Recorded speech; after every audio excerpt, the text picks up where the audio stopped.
স্বদেশ নির্মাণ ইনস্টিটিউট ট্রাস্টের পক্ষ থেকে এই যে বন্যায় প্লাবিত এলাকা পুরান চেংমারি পশ্চিম দোলাইগাঁও এই জায়গায় হচ্ছে আমরা কিছু খাদ্য সামগ্রী অর্থাৎ জল এবং বাচ্চাদের জন্য চকলেট এবং বিস্কিট নিয়ে বন্টন করলাম। এছাড়া প্রশাসনের কাছে বিনীত করজোড় আবেদন জানাই অবিলম্বে যেন এখানে জলের ব্যবস্থা করা হয় এবং যাদের ক্ষয়ক্ষতি হয়েছে তাদের পাশে ইতিমধ্যে ক্রান্তি প্রশাসন দাঁড়িয়েছেন এবং এলাকার পঞ্চায়েত প্রধান দাঁড়িয়েছেন।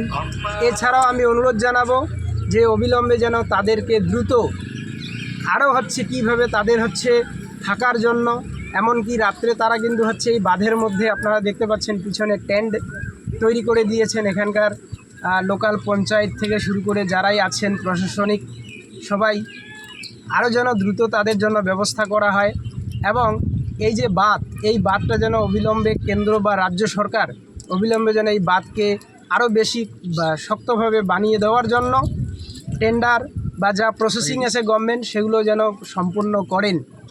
আমাদের শাকিলদা বলছেন যে এখানকার ইয়েটা হয়ে গেছে, তো কাজ যেন অবিলম্বে শুরু হয়, কারণ এই বন্যায় কিন্তু এই বাঁধের জন্যই কিন্তু জলে প্লাবিত হয় বিশেষ করে আমাদের এই সব এলাকা।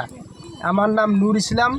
এভাবেই যেখানে প্রাকৃতিক দুর্যোগ বা যে কোনো সমস্যা ঘটে আমরা যতটা পারি স্বদেশ নির্মাণ ইনস্টিটিউট ট্রাস্টের পক্ষ থেকে আমরা সাধারণ মানুষের পাশে আছি, পাশে থাকব। ধন্যবাদ।